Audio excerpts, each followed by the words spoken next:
हमें बहुत सब चीज़ों की ये एक बड़ा फैसला है, एक बड़े समुदायों को प्रभावित करने वाला फैसला है, लेकिन किसी भी तरह का षड्यंत्र, धोखा और किसी तरह की लूट जो SC/ST के साथ हम लोग नहीं होने देंगे। तो मैं चाहता हूँ वर्गीकरण की शुरुआत अगर हो, जुडिशरी में जो SC/ST OBC कितने लोग हैं, आज जो बात कर रहे हैं कि अखिलेश जी के चीफ मिनिस्टर से हटने के बाद के नहीं धोया गया था, और उन्होंने अभी कहा, कल ही मैं सुन रहा था, उन्होंने कहा कि भाई मेरे जिस मंदिर में मैं गया उस मंदिर को धोया गया। तो इसका मतलब SC/ST OBC का कास्ट स्टेटस जो है वो नहीं बदलता। पता नहीं समाजवादी के लोग किस तरह का आपके समर्थन कर दिए, भाषण दे दिए। तो इसको पढ़ना चाहिए, बहुत इंपॉर्टेंट विषय है ये। SC/ST के भविष्य से और तमाम एक बहुत बड़े समुदाय से जुड़ा विषय है, इसलिए मैं विस्तृत अध्ययन करके और जैसा कॉन्स्टिट्यूशन के आर्टिकल 341 का वायलेशन ना हो, साथ साथ जो है जस्टिस बेला द्विवेदी को अपोज किया है, उनके क्या तथ्य हैं, सब चीज़ों को स्टडी करने के बाद एक बड़ी प्रेस वार्ता करके देश भर के लोग चर्चा करके जल्द जो है मीडिया के माध्यम से अपनी बात रखेंगे। लेकिन किसी भी तरह का षड्यंत्र, धोखा और किसी तरह की लूट जो SC/ST के साथ हम लोग नहीं होने देंगे। हमें ज़्यादा चिंता है। अब जितने पार्लियामेंट में हमने भाषण दिया, आप सुनो, हमने SC/ST के लिए हमेशा मांग की है। ले गया सुप्रीम कोर्ट में बैठे जज भी SC/ST के लिए वैसे सोचते हैं, क्या उनके जीवन जिस तरह वो जीते हैं, क्या उनका प्रभाव उनके ऊपर है, क्या उनके दर्द को समझते हैं, ये सब चीज़ें समझने की है। तो मैं चाहता हूँ वर्गीकरण की शुरुआत अगर हो तो माननीय सर्वोच्च न्यायालय से हो, क्योंकि वहाँ नहीं हुआ है।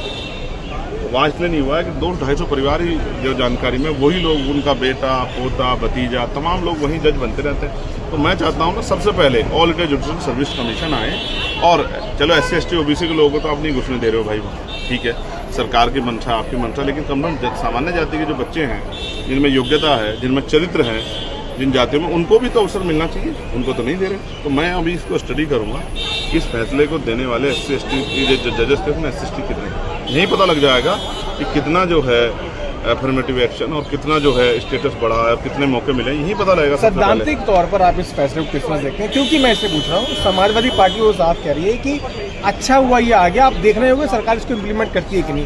तो अभी बहुत सब चीज़ें इसमें यह है कि पहले जातिगत आंकड़े जुटाने पड़ेंगे, और सिद्धांतिक किसके सिद्धांत किसके साथ है ये भी समझना पड़ेगा। हमारे सिद्धांत तो SC/ST के साथ हैं, हम तो हमारा बस चले तो हम कह रहे हैं 100% रिजर्वेशन होना चाहिए, हर वर्ग को लाभ मिलना चाहिए। 2% सरकार, 98 तो प्राइवेट सेक्टर, लेकिन 2% सरकारी नौकरियों में 100% रिजर्वेशन हो, लेकिन क्या सरकार दे रही है?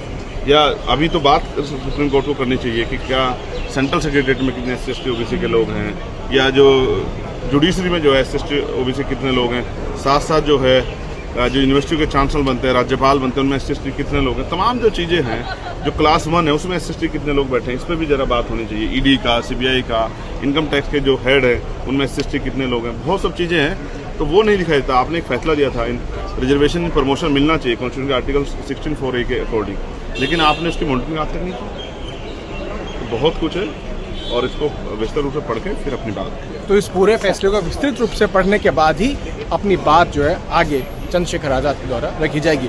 दिल्ली से मैं पीयूष मिश्रा।